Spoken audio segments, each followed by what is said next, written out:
Welcome everybody who's watching our interview today. I am talking to Rinat Strahlhofer today, live from Byron Bay, I think, in Australia.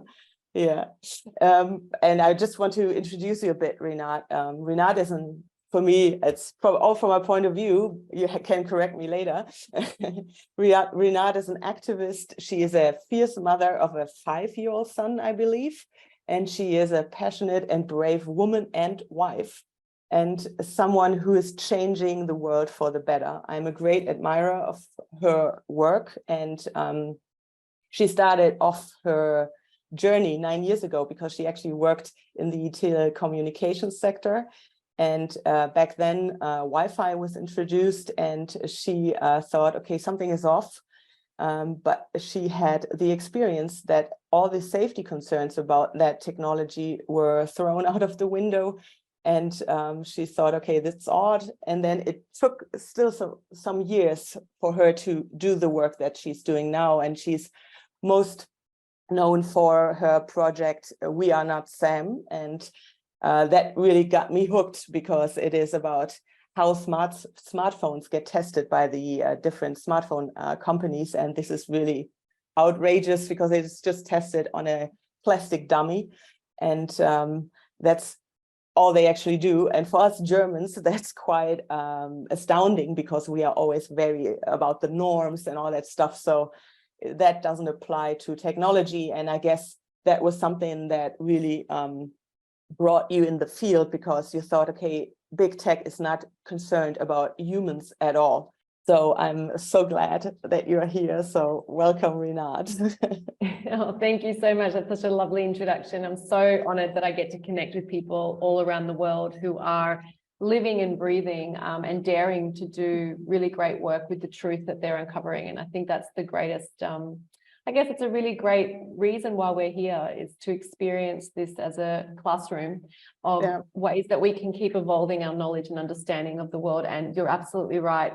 My biggest motivator is that parallel, that building and leaning into what I believe is our calling. And also, you know, that's a play on words because of the telco industry, our real calling, not the telephone call, of why we're here. And it's to leave the world better than we found it. And I think that there are many people around the world that I've had the pleasure of being able to meet that are very much on that journey. And it's something that I really enjoy doing, obviously. Yeah, that's why I connect so much to you as well, Rinat, because when I looked at your biography, you know, because I worked in the IT security sector or the IT sector for the past 8 years and the past 4 years in the IT security sector. And that was like how you described your experience. I felt in a different way, but I always felt that IT is not interested in the people actually using the technology. You know, it is, and especially when I was in IT security, I could tell that security always came last, which is always, you know, so the security and the safety for the people. And which is quite interesting now with AI and Elon Musk talking about how dangerous AI is, you know, which is quite a joke. But we get to that later. What I found very interesting, Rinat, was or would you say that your husband was an integral part in starting your journey? Because I heard an interview where you said that your husband was the one who said, when you got the router in your apartment or house, that he said, okay, I feel strange. Is that true? Yes, that's exactly true. So I was part of a very niche team. There was only 8 of us in Australia that were responsible for the largest 3GSM mobile, you know, network rollout that has ever been done. And when I put in the new router after we launched this huge network, he started to talk to me about how he's experiencing symptoms, and I brushed it off as it was his problem, like he needed to relax or holiday or de-stress, or it was in his head, like, because I wasn't feeling it the way that he was feeling it. So I wouldn't accept that it had anything to do with something that I had spent, you know, 10 months promoting. And it just came to a point where he gave me a look, and it's one of those looks that there are a few looks in your life that you can still see as if it's happening in front of you over and over again. And that's a look that stamped me. And he said, I know you think you know, but I don't think you do. And it was true. I didn't know. I didn't know what the safety protocols were. I didn't know for sure. I just assumed that it could not possibly be this thing that I have done. And when I went researching into the database and I saw that there was 38% of my market concerned about health effects, I thought, my gosh, my husband is not the only one. And it naturally made me curious as to why we haven't done a safety campaign if there's such a large chunk of the market concerned. And when I did meet with my executive director to bring that up and brought it to her attention with research, she, in no uncertain terms, told me to get my foot out of the door and that it was within standard and just to accept that. And the within standard, as it turned out to be, I went digging, what is the standard? And the standard is a plastic dummy called Sam. It's a specific anthropomorphic mannequin, which is short, or I should say the same as saying dummy, but it's just a big word for dummy, for Sam. And it showed me that we're testing since the very beginning. Mobile phones have only ever been tested on this plastic head that is filled with liquid, measured for 6 minutes on a call that is away from his head using a spacer, and measuring whether the liquid will heat up by 1 degree. And if it doesn't, it's deemed safe. And that is how every single phone has been tested for safety on the market worldwide. SAR measurements are conducted by placing a transmitting mobile telephone close to a model of a human head. The model is filled with a liquid which simulates the electrical properties of the human body. A computer-controlled robot positions a probe for exact measuring of electric fields within the model head. The mobile telephone is placed at various positions resembling real-life usage. New measurements are taken, and SAR values are calculated based on these measurements. All SAR measurements are performed at maximum output power from the phone in order to provide extreme parameters of safety to the end user and to comply with established limits. The process is repeated time and time again through each frequency band of the phone. Wow. And when did you discover that? How long ago was that? So that was back in 2008. And so I started raising alarm bells, I guess. And I had campaigns taken off me. I was working at the time on this incredible campaign called Tropfest, which was a mobile phone film festival. And because I was asking questions on the safety of mobile phones, they didn't think that it was very, it wasn't in my best interest to be doing their very first ever film festival with mobile phones. And so that was taken off me and many other campaigns. And the hardest part was seeing colleagues of mine turn a blind eye. I think we've seen a lot of that over the last few years in particular, but, you know, particularly back then when the facts were black on white, you know, and you could see this is the internal data showing this is how they're testing, and people looking at their mortgages or their private school tuitions or, you know, their luxury, whatever, as a way to ignore information that was harming society. And that was the reason I decided to leave. It wasn't actually that I uncovered this information. It was that I could see everyone around me was turning a blind eye, and that was enough for me to say, no, I can't do it.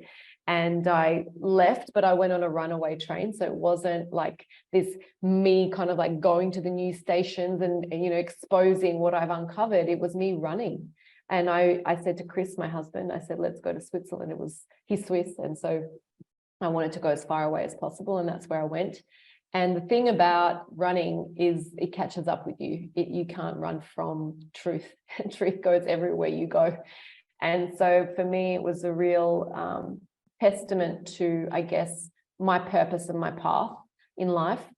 To when I came back, I had a son and things felt different. It was, I saw the rollout of 4G, I kept up to date with the research. And when I came back to move to Byron Bay, I moved here and I got handed a Stop 5G flyer. And that is the moment my husband gave me the look that would complete that cycle, which is now you've got to do something you've always wanted to do. And I haven't stopped since.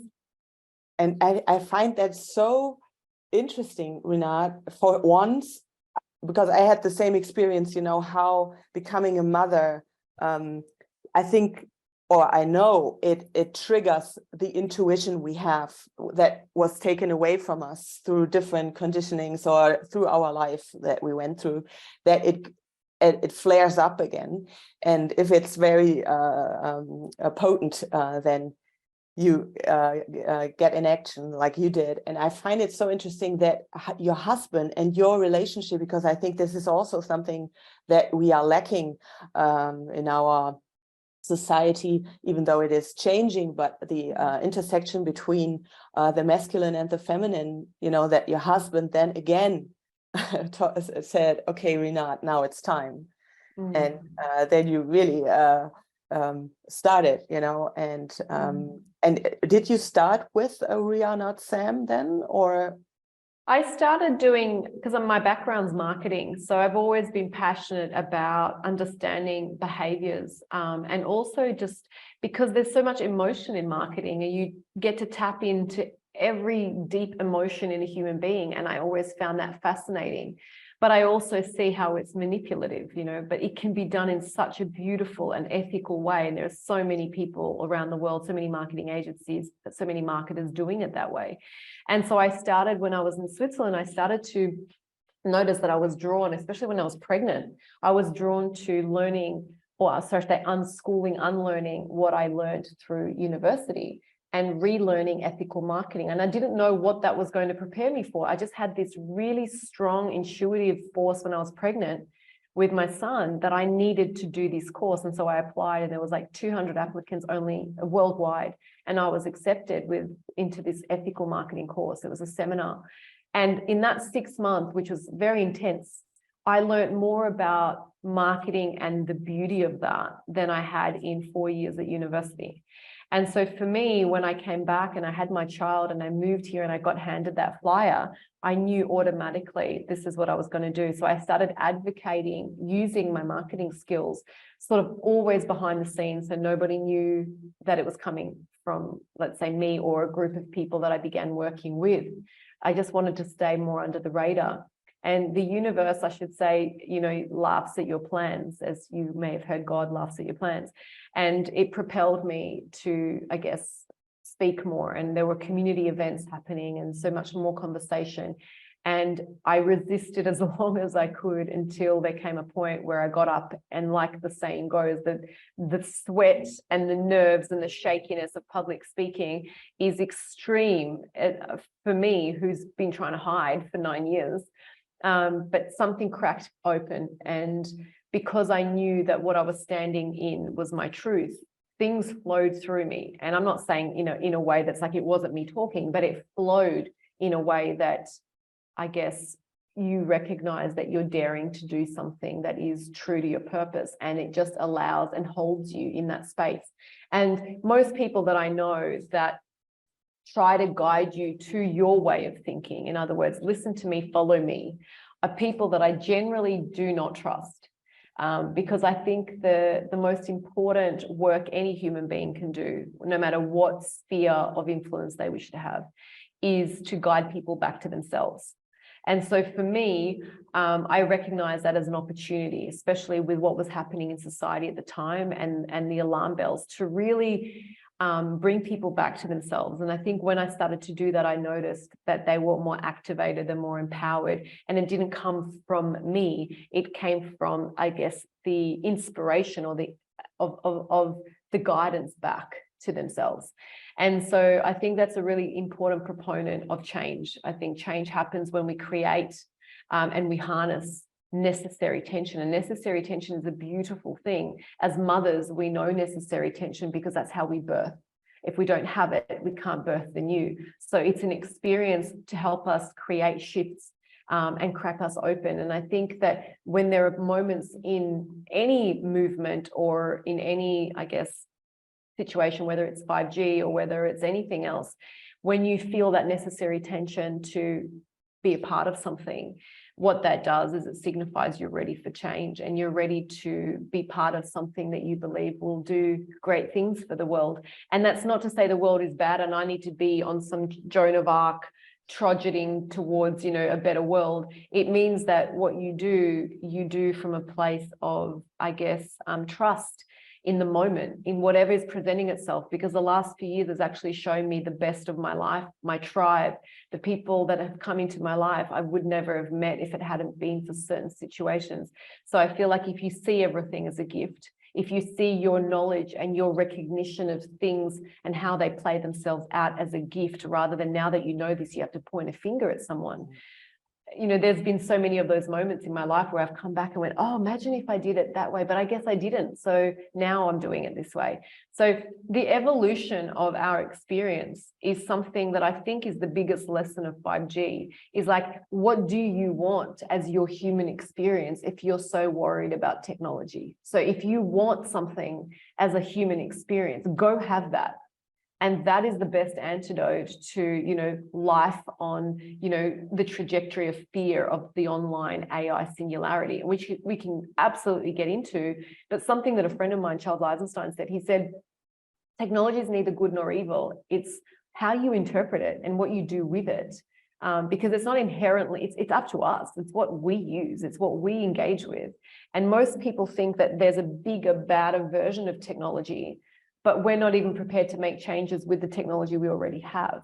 So how does that equal congruence? It doesn't. So we have to take ownership over, for example, people that are afraid of censorship, right? But then they keep getting back online to try to keep proving their point and feeding the demon. So what is it about censorship that's triggering you? Is it the technology or is it the censorship? Like, make your mind up, you know? So there's been really funny conversations that I've had to have over the last few years, because it's such an incredible conversation to have. You know, if you change one thing, everything changes, right? So that doesn't matter if I look at it through, yeah, as you said, like I started alternative education programs, or I should say pods. And, you know, whether that be that or technology or what you do in the community, I started a marketing agency for niche brands that wanted to create movements and wanted to create socially conscious initiatives. And that's what I do full time. So the idea that change happens without our participation is an illusion. All change happens with participation. Yeah. And when we come into that willingness to participate, that positive anticipation to participate, that doesn't mean it's easy. It just means I'm so willing, I'm so ready. It's a readiness and a responsiveness to the moment. You can't respond to something that hasn't happened, but you can respond to the moment that calls you. And this isn't something that you have to make yourself do, because I found myself in the moment there, and then I was doing it. And I think that's the moment. It's when you say, I'm going to give this attention right now in this moment. And if I have to sweat, if I have to tremble, if I have to feel every emotion that I have to feel in this moment, I am ready for that growth. And I'm offering it trust, because it's choosing me in this moment to go into that, onto that edge, onto that sort of precipice of change. So that's what I've noticed over the last few years with 5G, is humanity's responsiveness to change. And we had to sit with a lot of things over the last few years to evolve those internal processes. And that's what it's created. It's created a certain type of orientation or a restlessness, that there are steps that need to be taken and there is growth that needs to happen. And fate will put millions of people in their readiness or not to take part in that. Yeah, to take action, or yeah. And I find that that's what I always try to convey as well when I talk to the moms and when I do workshops about educating about the risks. I think knowledge is very important, because it is not easily accessible for people, because I feel, especially the moms, they have an intuitive inkling, thinking, okay, there's something wrong with it. I don't want that for my child.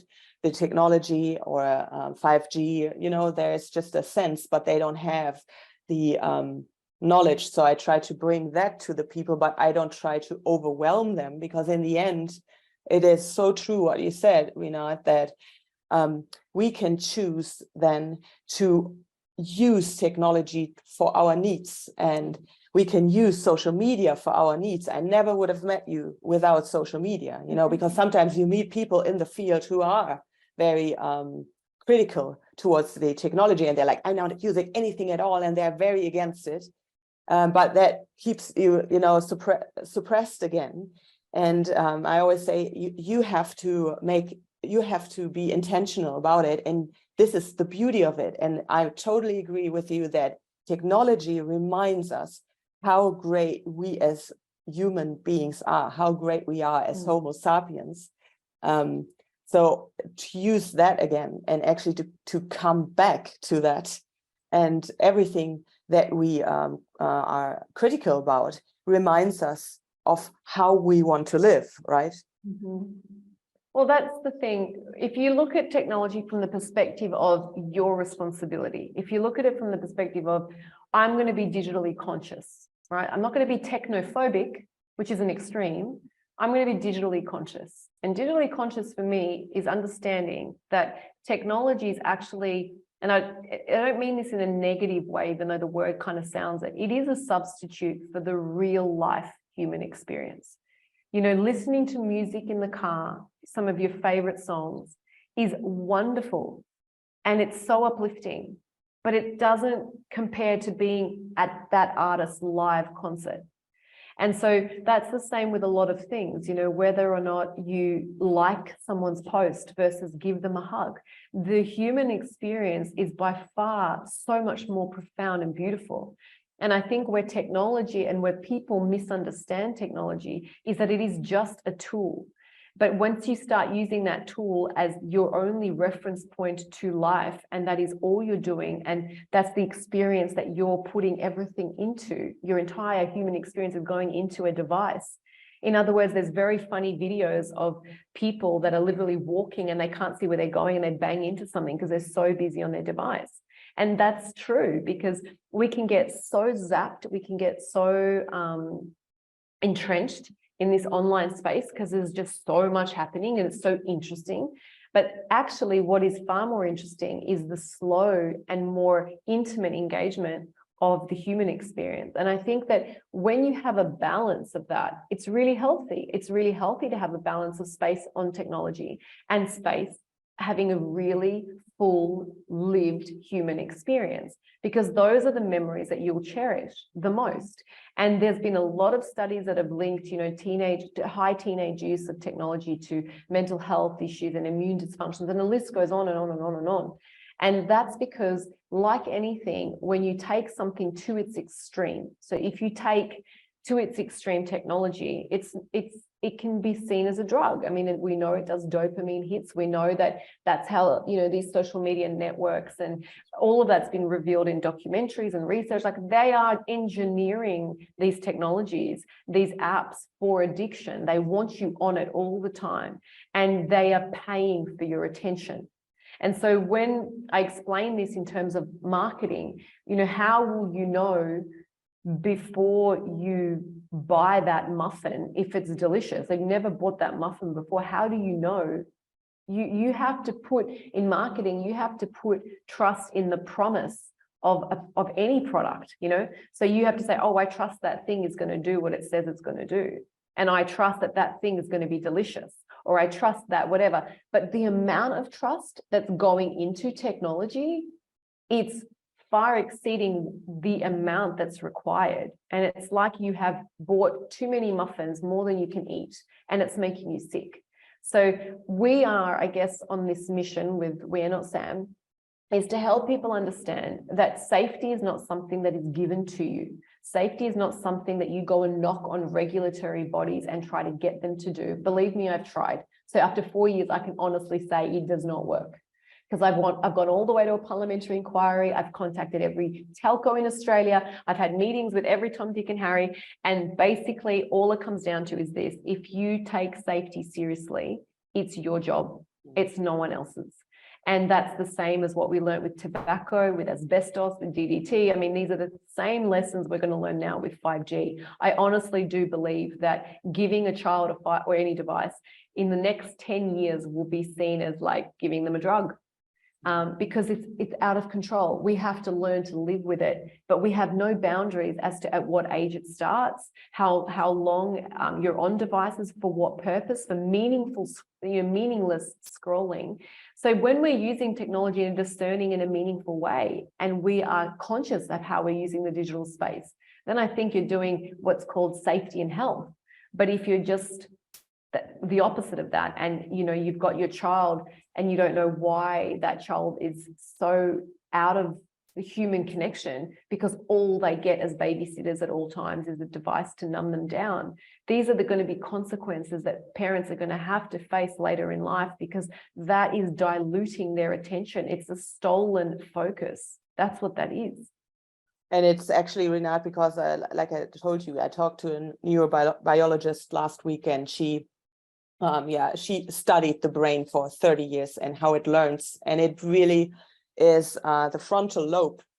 It is not getting the, it is not developing as it's supposed to. And the worst that could happen is cognitive dissonance, you know, that you are not able to think for yourself anymore. It has a lot to do with the dopamine that doesn't come to the frontal lobe, which is important for it to develop. Yeah, you're totally right. And but as a mom, Rinat, and somebody who's so active, because when I talk to the moms, they often say, "I'm helpless." You know, it has such a big grip on the children. For example, because here in Germany, 30% of the 8-year-olds already have their own smartphone. So, you know, the whole class has one, and then your child is the only one who doesn't have one. What would you say to that mom? Well, first of all, I would tell them to check in as to what people think about you, whether it's your child or whether it's other teachers or parents, because your child doesn't have a device, is none of your business. Like, in other words, your business is how you think and feel about your child. You gave birth to that child. Your job is to protect and nourish and hold that child. And at the end of the day, you talked before about the intuition not to want to give that device to the child. In my experience, not just as a mother, but like in anything that I've ever researched, when you ignore your intuition, it's when things go wrong. And so my job is not to tell you what your intuition is. My job is to tell you to listen to it and to honor it, because those ideas of like a mother who gives a 4-year-old a device instinctively knows there's something wrong with that. And the thing is, it should feel bad. It should feel awful. And I don't mean that like, yay, it's feeling awful. I mean that in like, of course, if your intuition is good and strong on your child and on this technology, the default setting is it doesn't feel right to give it. So you have to question whether or not your intuition is the biggest gift of your biology. And in my opinion, it is. It's what drives a lot of decisions you made as a mother. And why would you stop trusting that? Because there's some societal expectation of what is normal and what is not normal. The last few years has taught us that there's no such thing. And so when we talk to mothers and we talk to parents, what we get them to understand is that, you know, all the research is showing very clearly, number one, safety testing is done on a dummy. It does not take into consideration children whatsoever. So if you don't have any safety for your child in terms of devices, your natural instinct is not to say, well, I'm going to do that. You know, if you know that you're putting a child that's never ridden a bike before on a bike without tricycles, the highest probability is that they're going to fall. So our responsibility, I guess, is to help make informed decisions based on the information that we do have. And the moment that we try to conform to what we think is societal norms, that's when we lose the greatest gift of our biology. Yeah, absolutely. And because you have a son, Rinat, who is 5, who's probably turning 6 pretty soon, how do you handle the situation? Like, when is your son exposed to media at all, or do you say, no, I want to keep that away from him as long as possible? We don't have a television at home. And there have been moments where, very few, but there have been moments where we've watched a film together, which is hardwired on, you know, the laptop, and he enjoys it. But the thing about my son is he's got a certain type of like focus in his eyes that most people notice immediately when they meet him. And when he is in the moment and we can engage him in exciting activities, he doesn't really crave technology. He doesn't ask, like, I really want to be on technology. He's 5 years old. But if he was to see his parents constantly on technology, if he was to see a lot of people around him constantly on technology, then by default, he's going to want to have that too. So he's always found that his parents are quite engaged with him, and we have open conversations, even though he's 5 years old. And I don't find it difficult. I don't find it difficult at all, because he's always got so much activity on. You know, he really enjoys playing soccer, and he is really great. He loves music and playing his little ukulele. And so we'll get immersed in activities that he really loves. And I think that is probably something, you know, especially because I'm speaking about a 5-year-old. I'm very early days per se in terms of the pressure cooker. But I do believe that those early years, especially up until 7 years old, is when they learn their ability to connect and their ability to focus and their ability to be immersed in the moment. And if you already take them out of the moment and put them on a device, it's very hard to uncover from that later in life. It's very, very hard. I'm not saying you can't do it. It's just a lot more difficult. Yeah, that's what I notice as well. You know, it is actually with anything, you know, if you look at sugar or whatever, you know, if you just start doing something, it is hard to get back. So thank you, Rinat, for being open about your son. But I think people are always interested how other mothers or parents are handling it. And I think this is what I also tell parents a lot, that if that child is already in it, you know, then you have to really see it as somebody who is kind of addicted to it. And in order to stop addiction, you have to get back into the analog activities. And in the beginning, because of the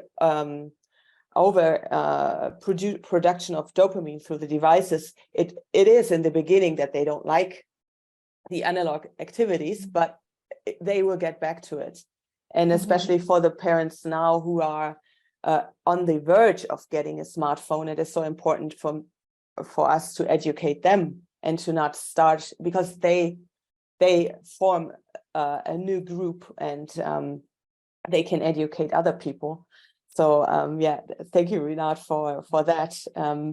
But let's talk about, because I think there is a huge knowledge gap about the topic of EMR, electromagnetic radiation, because it was so quickly put into the conspiracy drawer, so that a lot of people have, and it is hard to grasp. So can you give us a bit of what is it exactly, and why is it messing with our system as humans? Really good question.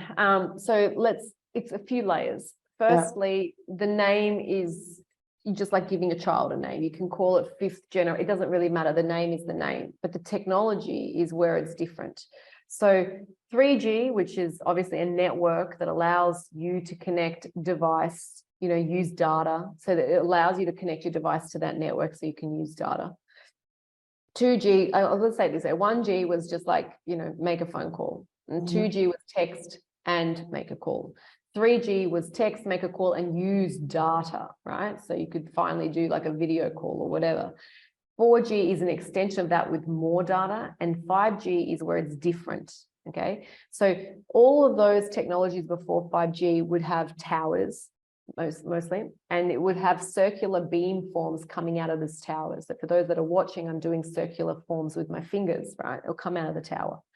With 5G, it needs more densifications. It needs to be much closer together in proximity, because it doesn't travel as far. So therefore, it needs more infrastructure in closer proximity to each other, rather than just a tower off in the distance. It needs to be a few hundred meters, sometimes even closer apart. And so for that, it creates like a grid in the street, or it creates a grid in the city. It's gridded with such close proximity. So rather than having circular beamforms, these are directional. So they look like laser beams. They're directional coming out. And those directional beamforms, which is what 5G is intended to be and to have, are the millimeter waves. And they start at like 26 to 28 gigahertz, whereas something like 3G is 2.8. It's a very big difference, okay? And 2.8 is circular, 28 is directional, like silent bullets.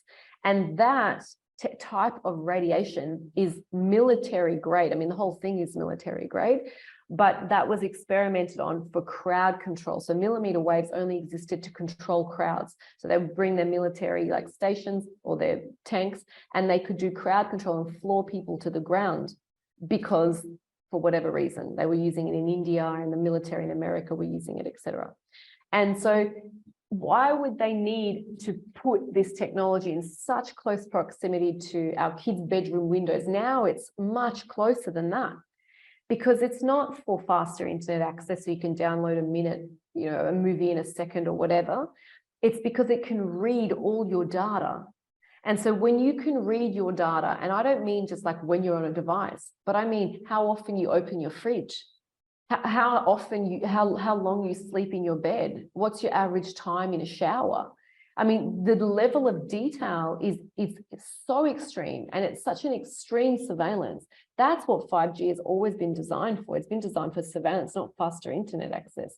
It's designed to connect all your devices to what's called the Internet of Things that can read data from all your things, including the Internet of Bodies, which is reading your body. So you will take the medication that they tell you to take, and they can measure it on their little, you know, screen as to whether or not you've taken the right dose. And then this is not something I'm saying as like a theory. This is what the World Economic Forum talk about. Like, this is well known in, you know, Google for yourself and find out. So the idea behind 5th generation technology and the EMR is not just that it's penetrating the body at a far more severe rate in terms of like a millimeter wave, but it is measuring and counting and understanding your decisions and your basically privacy. And Edward Snowden said it best. He said, you know, when it comes to privacy, if you don't feel like you have it, you will lose it, right?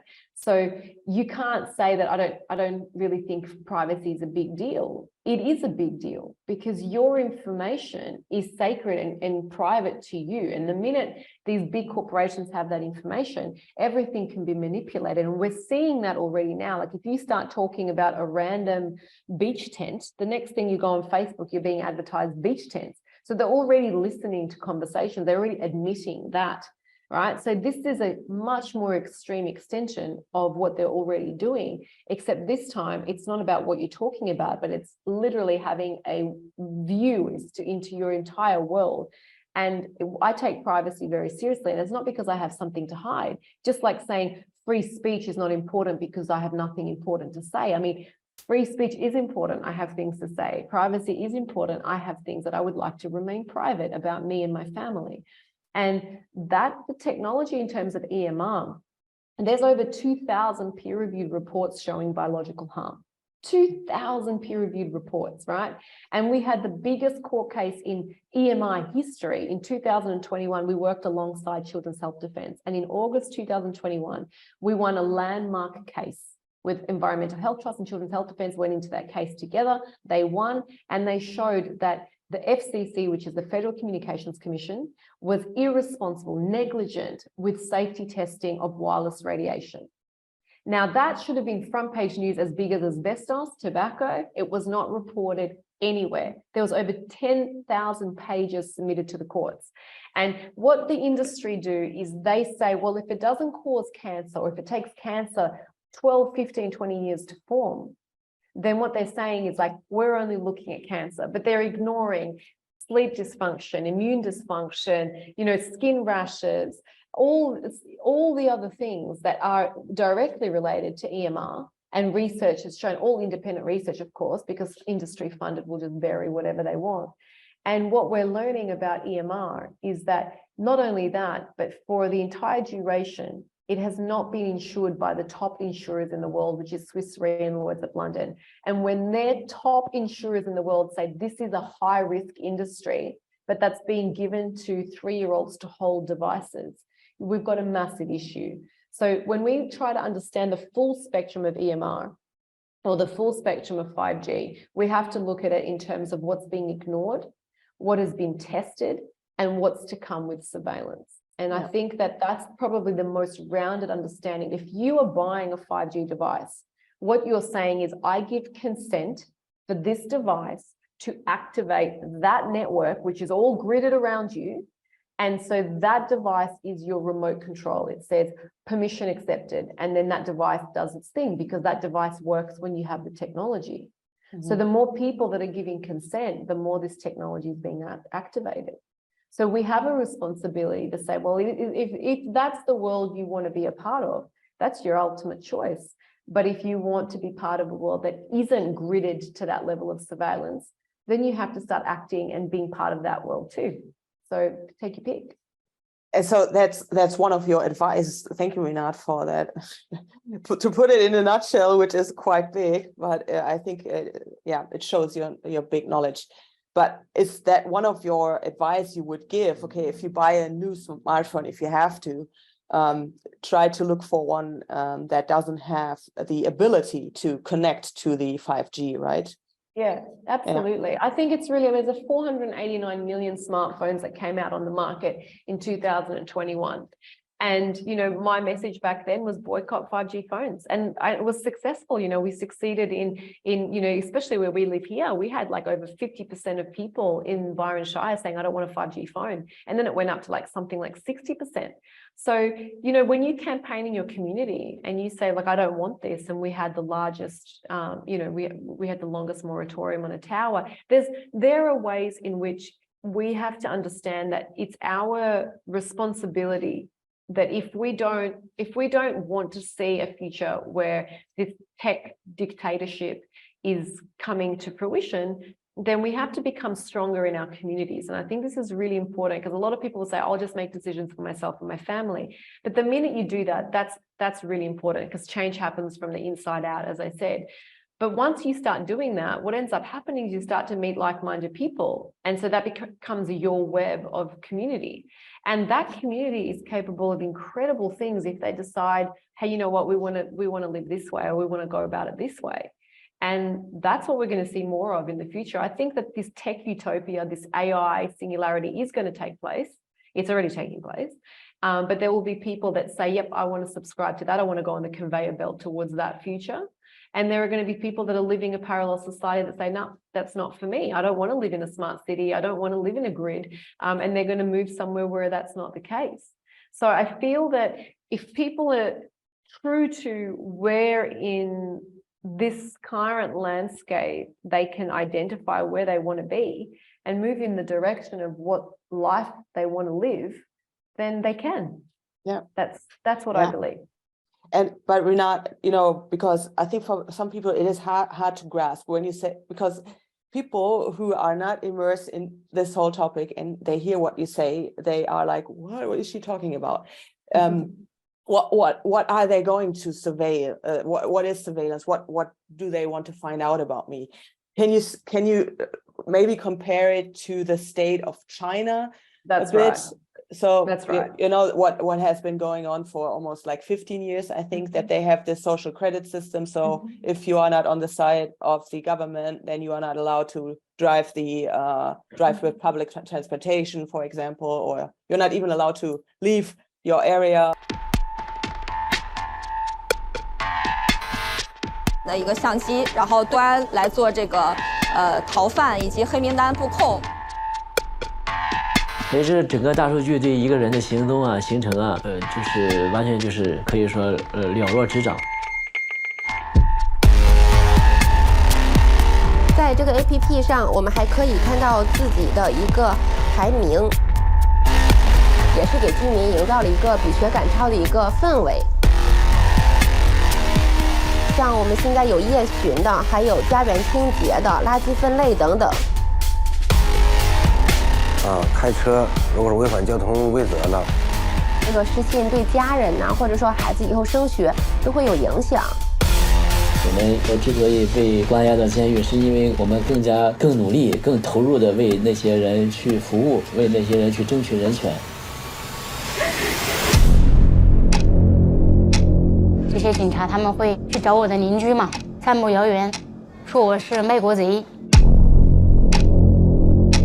别人先审查你，到现在你会自己审查自己。哎，有人了。对。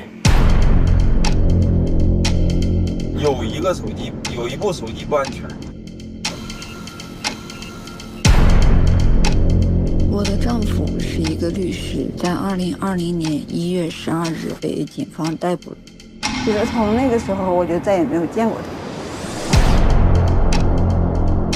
有时候睡觉的时候，可能做梦会有一种压抑，就是很压抑，想出去，想出去，出不去，想说话，说不出口，大声喊也没有人听。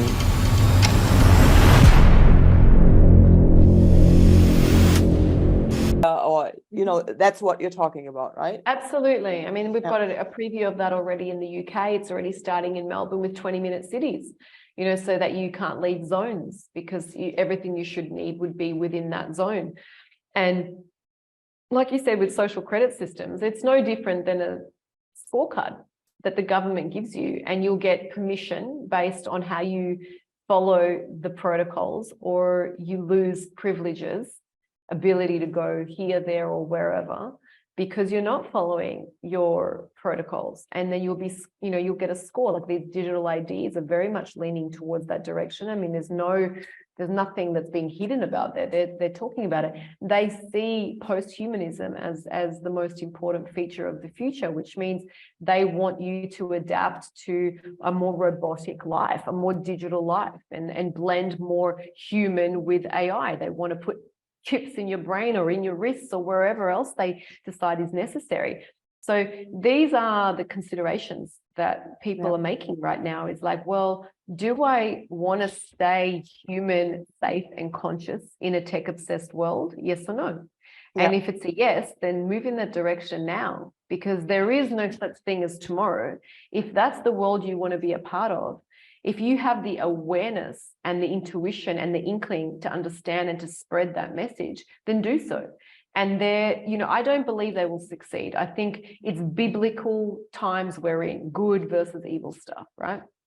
And the human spirit and consciousness will not allow for complete decimation of the human nature. It just doesn't, in my opinion. It will self-decimate.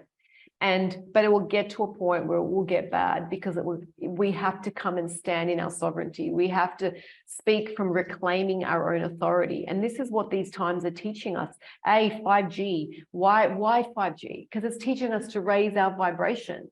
And if we do modalities that help us reach better, I guess, energy in our bodies and raise our vibrations and help us understand the world that we're supposed to be part of and building, then this is all part of the process to get us there. Do I believe that a lot of people will succumb to pressure and coercion? I mean, obviously the last 4 years proved that that's very much has been the case, but there's always a minority, there's always duality, there's always parallels. And these are the ones that do the best in society, because there's a certain power that is activated behind truth and behind consciousness. And when we tap into that and we live our life in accordance and show up for that, there's an incredible amount that we're capable of doing. It's when we start thinking that we are lesser than technology, you know, smart technology. I mean, why do they use things like programming? Like, the words are spells. And the minute you start to believe those spells, you become hypnotized. So you have to reorientate yourself into how you look at technology, how you feel about technology. All of these elements need to basically help you make the changes internally, so that externally you can walk with strength. Because if you're walking with fear, it's doing worse than 5G. I can tell you now, like, people who are in a state of constant fear, even with as much as I know, I still don't have fear. And I know more than the average person about 5G and technology, but that's my choice. It's my power. I don't let somebody else have that power over me.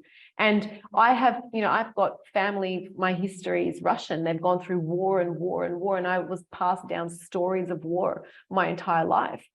And my grandma, she never hid the fact that I was her favorite grandchild. She would just be like, I don't care who hears it. You are my absolute favorite grandchild. And, you know, the reason was she knew when to hone into her strength and when to move. You know, she, at the end of her life, had dementia, and she told me a story about how her sister-in-law was running away from, you know, in Russia at the time, and her entire family was being killed. And her sister-in-law told her, we're going to be fine. And she took out a jewelry box. And she said, why do you think you'll be fine? And she said, because I've got this jewelry box. And she was killed, you know, and my grandma knew to move with her sisters and they left. And so you can't be naive about what this situation is, but you have to stand in your own authority and know when it's your time to move. And I think my grandma, what she explained to me was that when I was growing up, she said, you know, you never settle for a jewelry box, never settle for a jewelry box. And I knew what she meant. Like, you know, at the end of her life, it all clicked for me, because it was, don't settle for a false sense of security. It's a false sense of security. Like, I'm not going to change too much in my home or my life or my work or where I live because I'm, you know, safe here. I'm safe and I've got a secure job, or I've got a secure something. Understand what is real security, and you'll realize that the ultimate security is the human experience and your well-being in it.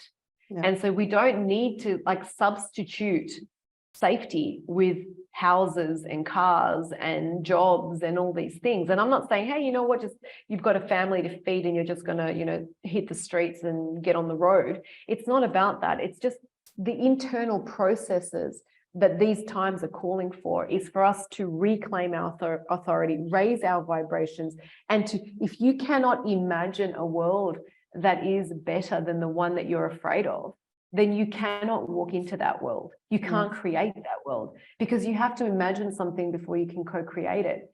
And that's not your entire responsibility. This is we are here for co-creation. And so when you take that power into yourself and you walk that path, everything lines up to help you. Everything and everyone. Yeah, absolutely. Absolutely. Yeah. Thank you, Rinat. Great drop off of so much wisdom. And I totally agree about what you said, because like you said, yeah, they say smartphones, you know, they try to, and Larry Page from Google said he wants to create a digital God. You know, but we are the blueprint for this technology. We are, and it's thousands of years. And if you start to get into our, you know, where we started from as Homo erectus and what we did to, and if you just study how we learn to read as humans, this is just astounding in itself. You know, what we are able to do and what we are able to create with our brains and our system that we have. That is magical. And like you said, we have the chance to use it and to rise above it. And yeah, Rinat, I have two more questions left, because the one that I really would like to ask you, because I see that now, because I had a client, mom and her daughter, she's going to a Waldorf school. And as you probably know, they are quite critical towards media in general. And I asked her, okay, do the children in your class, do they have smartphones yet? She is 10. And she said, no, they don't, just one child. But in the end, it was revealed that most of the children have smartwatches. And this is now kind of an idea. And I heard that a lot, that parents who are unsure then decide, okay, I just give my child a smartwatch. Can you maybe talk about that a bit as well? Because it has a lot to do with radiation right on your body as well, right? Absolutely. It's probably one of the worst things you can do is wear any device on your body, whether you're carrying a mobile phone on your body, and particularly these iWatches, and these, I've seen them as well on children, like the wrist ones. So the amount of radiation that, in simple terms, when it comes to radiation, distance is your friend. The greater the distance from a device, even if you don't hold a device against your head, but you use speaker, it's exponentially less radiation. I don't mean just like a little bit less radiation going like this. I mean like radiation close to your head goes like that. That's how high the radiation is, right? And so then you move it further away and then it comes down a little bit. So the distance of radiation right on your body is extreme. It's the most extreme. So people putting it in their ears, which is radiating through the entire brain, and, you know, holding mobile phones in their pockets, which is why we're seeing such fertility issues as well, particularly with men. And the four most common diseases for young adults is everywhere we put our devices. It's brain cancer, it's testicular cancer because it's right in the front pocket, back pocket is rectal cancer, and it's thyroid cancer because a lot of women are starting to walk with their phones like close to their chest. Right. And when you understand that the proximity of these devices at the very bare minimum is to create distance, whether you're wearing headphones and it's sitting a little further away, whether you're using a speakerphone, that is already good. And the idea that people sleep with a device right next to their bed because they need it as an alarm clock. Get an alarm clock, get an analog alarm clock and have a look at a glow in the dark, you know, tick, tick, tick. It doesn't even have to make a sound. But get devices out of your sleep sanctuary, because people don't understand that when you don't sleep and your body has no ability to rest and for your body to maintain its equilibrium, it's impacting you throughout the entire night. And baby monitors are literally just radiating onto babies all night long. So these are decisions we have to make. I mean, the fact that children are said, no iPhone, but I'll give you a miniature version of the same thing on your wrist and just wear it all day. And then they're wondering why they have behavioral issues or they can't sleep or, you know, they're wired or they're lethargic or they've got immune problems or attention deficit issues. I mean, these are not surprising because what happens is we have to look at a human being as we are electrical beings, right? And this technology, because we are water, technology reacts. Of course it doesn't mean this is just common knowledge. And so why would you tempt any type of issue when it's not necessary? And I think that with these schools and, you know, iPads on kids' laps, and there have been a lot of parents here who've said, no, we're not having it. And the schools have said, all right, we're not having it because that's what the parents don't want it. And so that's the thing, is that you can't just say, okay, well, I don't want my kid to have this watch, but everybody in his class has it. It's like, well, find the parents that don't want it, that feel a little bit uncomfortable about it, and actually come together and figure out what you can do. Because you will feel powerless if you, A, don't speak up because you're not speaking your truth. And B, if you don't find like-minded energies. And if you don't find like-minded energies, that maybe you've got to find another place that is. Because ultimately, you're going to be raising a child in a system that isn't conducive to, say, health. But I have studied Steiner. I study anthroposophy, which is the Steiner spiritual science. I find it quite fascinating. And my kid has gone through Steiner training. You know, there's certain Steiner programs that I've always had him be part of, and he's in that at the moment as well. And I value that Steiner did talk about technology and the way in which he explored that, and I guess on many levels tried to get away from it. And I think that we have to honor, I guess, the lessons that we've all uncovered over the last few years. Yeah. You know, so many more children were put on devices, weren't they, because of COVID, and they had to try to connect with their classrooms online. And how many parents were finding that so difficult to try to keep a kid at home online? It's not easy. How do you imagine that that's okay at school when you're not there, if you couldn't do it at home? So big questions, big conversations with family units, with the children. This is what's required. And I think that it's much easier to just say, oh, it's too hard, I'm just going to let them do their thing and I'll go along with it. But generally speaking, that leaves a feeling or a knot in the body that is very hard to resolve unless it's addressed. And I know that from experience. I ran for 9 years from a knot in my body. And only when you address the things that are trying to get your attention do you actually resolve them. Yeah. And that's why it's so important that you go out there, Rinat, publicly, and that you speak about these things. And I do that as well, and so many others do that, because we are speaking from experience. And I just started, but we are walking the path, and sometimes it is hard, for me at least. I have to say that sometimes, because sometimes you are just like you described, you are the unicorn and everybody is like, what are you talking about? But once you start to make changes, for example, for my son, he is 4 years old, Rinat, and he was in a daycare that wasn't aligned at all to our values anymore. And so we started to look for a different daycare that was outside, where he could play outside, where he is in nature, where he learns about nature. And you know, we had to make a lot of changes because it's not running as long as the other daycare, but in the end it is all good because, you know, I want to take care of my child. But we had to make changes in our lives. But I met new parents who are more interested in the health of their children. And so, and you are stronger in numbers, like you described what you did in Byron Bay with the cell towers. And yeah, and but sometimes you have to make a big step. And I guess we are here to help on that front, to empower parents again.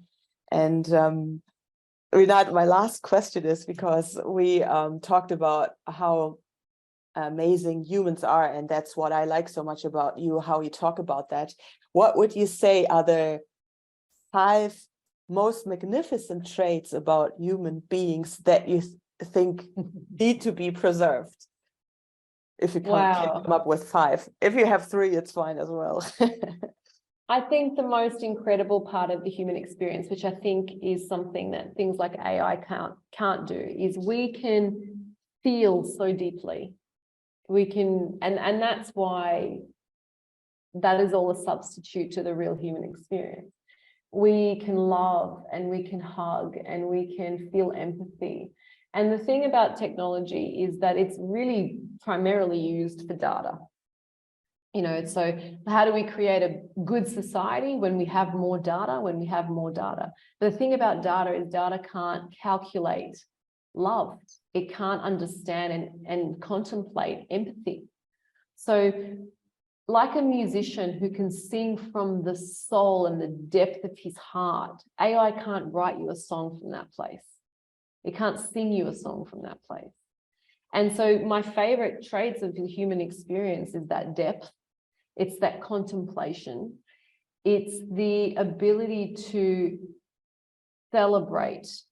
And this is something that I feel is going to become very, very important over the next few years, is that people are going to slow down because technology is designed to speed you up. And as human beings, when we are actually in our state of awareness and we're in our state of contemplation and reverence and awe and wonder of this world and our part in it, it creates a peace in our heart that a peace in our hand cannot do. And our hands are designed for creation. That's why we play music, we cook, we build, we put our hands in the soil, we touch, we hug. These are some of the most important instruments in our existence. And when you're numbing that instrument with devices, whether you're holding a device or you're typing away, you're numbing some of the most incredible aspects of your creative process as a human being.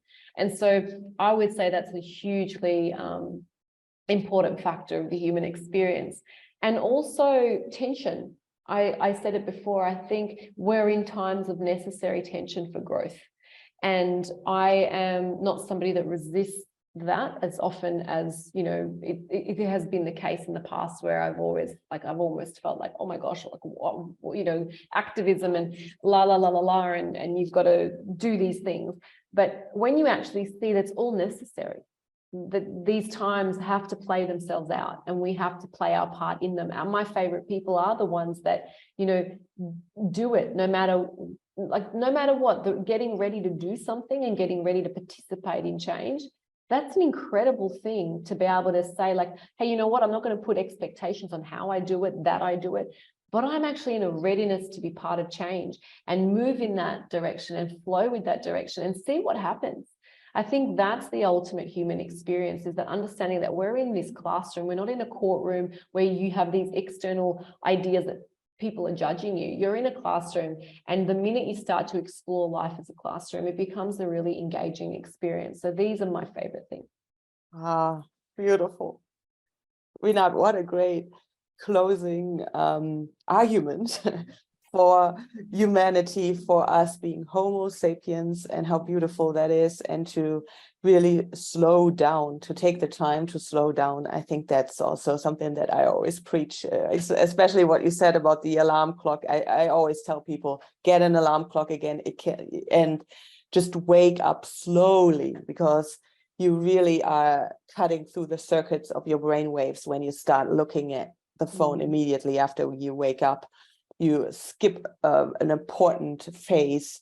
And so thank you so much, Rinat, for this great talk. It really flowed, I thought. Yes, and amazing.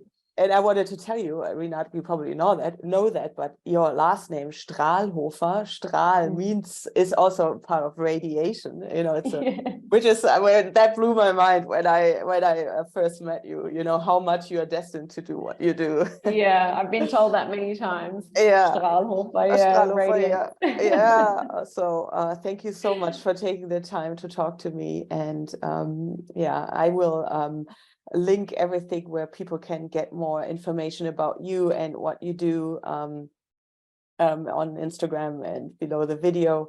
And yeah, I hope to talk to you again, that we cross paths again. And yeah, thank I'm you sure so we will. much. I'd love to. No worries. Thanks, Jana, for such a Thank wonderful you. interview. See you, You're everyone. welcome. Bye.